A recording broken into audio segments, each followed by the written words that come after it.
मुझे लगता है कि दुनिया की कोई ताकत ऐसे भ्रष्ट और अपराधी लोगों को, चाहे वो पद में कितने भी बड़े क्यों न हो, कितने भी बातों को, मुद्दों को भटकाने की कोशिश करे, इस देश का कानून ऐसे लोगों को बख्श नहीं सकता है।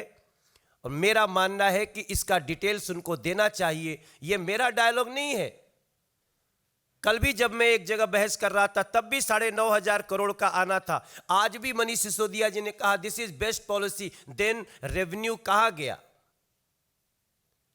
8,100 करोड़ के रेवेन्यू को किसको दिया आपने? शराब माफियाओं को बांट करके इससे कहीं और जाकर के आप कोई और काम किए हैं क्या? ये हमारा सवाल है। और निश्चित रूप से बहुत सारे हमारे बिंदु थे जो अनुराग जी ने, आदेश जी ने कहे हैं, लेकिन हमें बार बार कहूंगा कि दिल्ली के महिलाओं की, दिल्ली के बच्चों की, दिल्ली के मंदिर वाले, मस्जिद वाले, गिरजाघर, गुरुद्वारे वाले, स्कूल वालों की हाय ने आपको ये कर्म किया है। और अभी आपका इससे भी बुरा होना है, क्योंकि अपराध करने वाले देश में कभी बच नहीं सकते।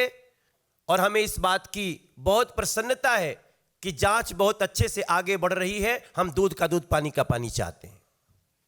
मित्रों, आप एक एक करके माननीय अनुराग जी और दोनों नेताओं से कर सकते हैं। मेरा सर्वप्रथम आग्रह है अमित, टाइम्स नाउ नव भारत।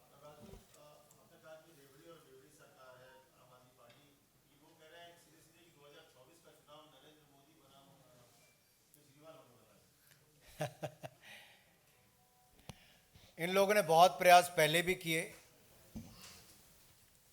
2019 में भी किए, उससे पहले भी किए। अलग अलग राज्यों के 4 राज्यों में चुनाव हुए, तब भी बड़ी बड़ी बातें की। ये कहीं पर भी मोदी जी के आगे खड़े नहीं हो पाए, क्योंकि जनता का विश्वास और आशीर्वाद नरेंद्र मोदी जी पर था और भारत को आगे बढ़ाने का काम भी नरेंद्र मोदी जी ने किया है। लेकिन सवाल ये खड़ा होता है कि दिल्ली की शराब नीति शराब के ठेकेदारों ने बनाई कि शराब के ठेकेदारों के हितैषी अरविंद केजरीवाल जी और मनीष सिसोदिया जी ने बनाई। अरविंद केजरीवाल जी का बाइना हाथ, लेफ्ट हैंड, पहले ही जेल में है और दाहिना हाथ यानी कि मनीष सिसोदिया जी गंभीर भ्रष्टाचार के आरोपों में घिरे हैं। ये रेवड़ी और बेवड़ी की बात, आप पंजाब चुनाव से पहले दिल्ली सरकार की ये शराब नीति आना अपने आप में बहुत कुछ कहता है। और पंजाब में सरकार आने के बाद एक के बाद दूसरी विकेट भ्रष्टाचार पर गिरना, दिल्ली से लेकर पंजाब तक आम आदमी पार्टी के भ्रष्टाचार का बोलबाला ये सामने दिखता है। और ये रेवड़ी की सरकार भी है और बेवड़ी की सरकार भी है। विकास चंद्रा, न्यूज नेशन। सर, मेरा सवाल है कि मनीष सिसोदिया ने आरोप लगाते हुए कहा कि शराब नीति तो महज बहाना है, क्योंकि जिस तरीके से अरविंद केजरीवाल से चुनौती मिल रही है मोदी जी को, और गुजरात में 10,000 करोड़ का रेवेन्यू लॉस हो रहा है, आबकारी में चोरी हो रही है, उस पर कोई ध्यान नहीं है। इस वजह से बेचैन होकर ऐसा किया जा रहा है। आप जरा अपने टीवी चैनल्स पर या कभी फोन पर वापस मनीष सिसोदिया जी का चेहरा देखना और पिछले 8 साल के अंदर कोई उनकी प्रेस कॉन्फ्रेंस निकाल कर देखना। उनका चेहरा दिखाता था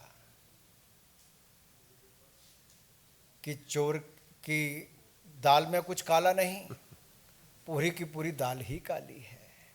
वो डर, भय, कि भ्रष्टाचार के कारण सहमे हुए मनीष सिसोदिया जी पत्रकारों के प्रश्न भी सह नहीं पाए।